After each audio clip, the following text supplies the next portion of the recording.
তুমি যদি কোনো কাজের পেছনে 1-2 মাস কঠিন পরিশ্রম করো, কিন্তু তারপর যদি বিশ্রামের নামে 1 মাস বসে থাকো, তবে তোমার আগের সমস্ত পরিশ্রম ধূলিসাৎ হয়ে যায়। এটা শুধু হারিয়ে যায় না, বরং তোমাকে পিছনে নিয়ে যায়। তুমি যেখানে পৌঁছেছিলে আবার সেখান থেকেই নয়, আরও পেছন থেকে শুরু করতে হয়। এই সত্যিটা বুঝি যখন নিজের জীবনে এমনটা ঘটে।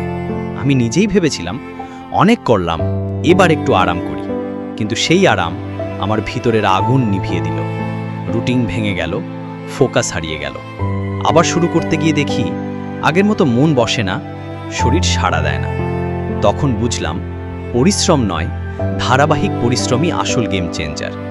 দেখো, একটা জলফোঁটা তো পাথর ভাঙতে পারে না, কিন্তু যদি সেই ফোঁটা পরে দিনের পর দিন এক জায়গাতেই পড়তে থাকে, তবে সেই ফোঁটাই পাথরে ছিদ্র করতে পারে। ঠিক তেমনই তোমার প্রতিদিনের ছোট ছোট প্রচেষ্টাই একদিন বড় ফল বয়ে আনবে। শর্ত একটাই, তুমি থামতে পারবে না। তাই আজ থেকে প্রতিজ্ঞা করো, বিশ্রামের নামে আত্মবিশ্বাস হারাবে না।